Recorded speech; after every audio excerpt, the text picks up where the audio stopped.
Hello there, sports analyst Jamie Kling with WHMP Sports here with another update on the Outlaw 100. Before I get to our update, I do have to apologize. I did present an error in an earlier episode.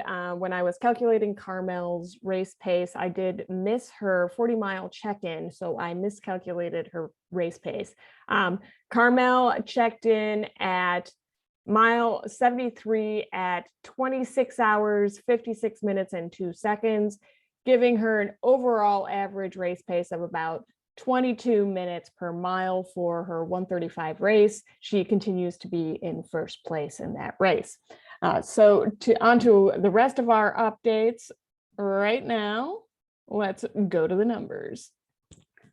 All right, just recently we had Deirdre check in at mile 39 right there. That's about 2 o'clock Oklahoma time. She's got a 10 p.m. cutoff. So Deirdre looks well on her way to a 50-mile revenge finish.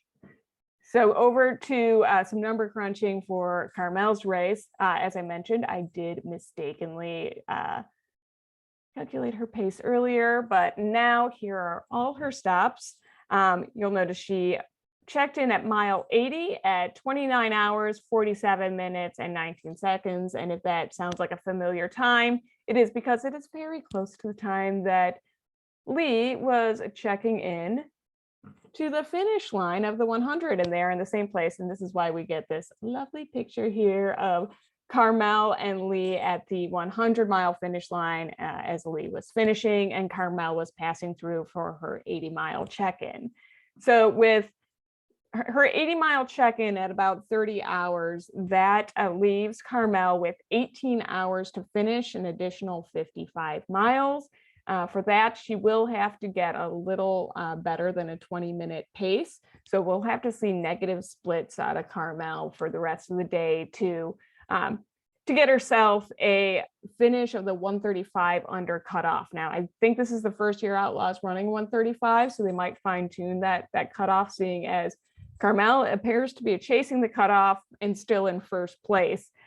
We also have one other runner who has not dropped yet from the 135, so hopefully Steve can finish that out as well.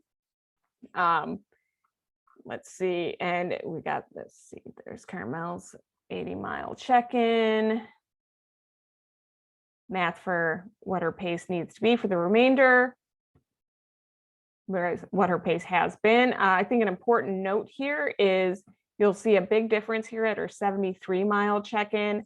I suspect, maybe we'll have to check with Carmel, that she may have napped in between mile 60 and mile 73, which not a bad decision to make, I think, when you're running 135 miles, to maybe get an hour or so a shut-eye. So she may have done that. So she may actually be running a lot faster pace than that 22-minute pace would seem to indicate. So we'll have to see if she can do an average of 19.6 for the remainder of the day and get that 135 done. So we'll check in with you guys later in the day to see how our Outlaw 100 folks are doing.